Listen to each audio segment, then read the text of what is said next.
সন্তানের প্রতি মায়ের ভালোবাসা সবচেয়ে বিশুদ্ধ, নিঃস্বার্থ ও অকৃত্রিম। নিজের আনন্দ আর স্বাচ্ছন্দ্য বিসর্জন দিয়ে সন্তানের মুখে হাসি দেখতে চান প্রতিটি মা। তিনি সন্তানের প্রথম শিক্ষক, প্রথম বন্ধু ও প্রথম আশ্রয়। সেই আশ্রয় যদি না থাকে তবে সন্তানের জীবন হয়ে ওঠে নিঃস্ব ও দুর্বিষহ।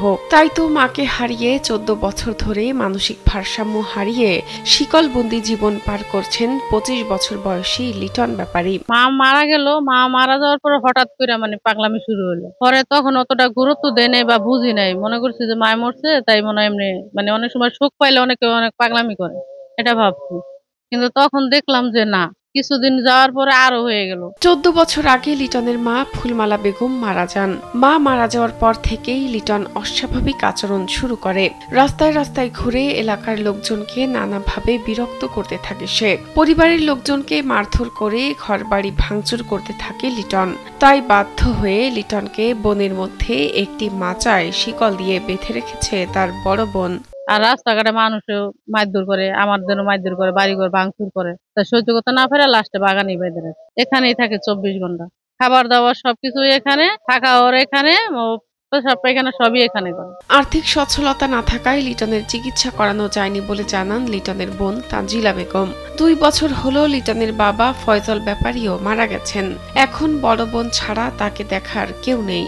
চিকিৎসার অভাবে দিন দিন আরো বেশি ভারসাম্য হারাচ্ছেন বলে জানান তার বোন। আমার যতটুকু সাধ্য আমি তো আর ফালাই দিতে পারবো না। আমার ভাই যতটুকু সম্ভব আমি চেষ্টা করি ওরে দেখাশোনার জন্য। যতটুকু আমার সাধ্য মতন আমি চালিয়ে যাই। তারপরে না পারলে তার কিছু করার থাকে না কারো। আমাদের চাওয়া খালি ওরা একটু সুস্থ করে দেয়, একটু ট্রিটমেন্ট করে, সব সরকারের কাছে এটুকুই আমার আবেদন। গাজীপুরের কালিয়াকৈর উপজেলার কালামপুর গ্রামের বাসিন্দা লিটন। রোদ, ঝড়, বৃষ্টি সব সময়ই খোলা জায়গায় শিকলবন্দি দিন কাটছে লিটনের। নিজেদের অভাব অনটনের মধ্যেও যথাসাধ্য তার সেবা যত্ন করে যাচ্ছেন বোন ও বোনের স্বামী। ভরণ পোষণ যতটুকু আর কি করার দরকার আমি যতটুকু পারি আমি করি।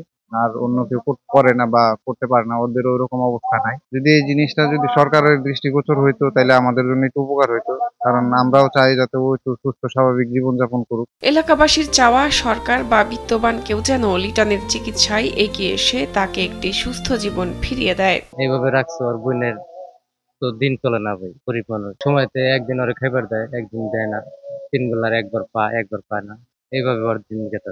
আমরা এলাকাবাসী হিসাবে আমরা ভালো চাই, সুস্থ ভালো, এটাই আমার কামনা। শাহনাজ পারভীন, কালবেলা।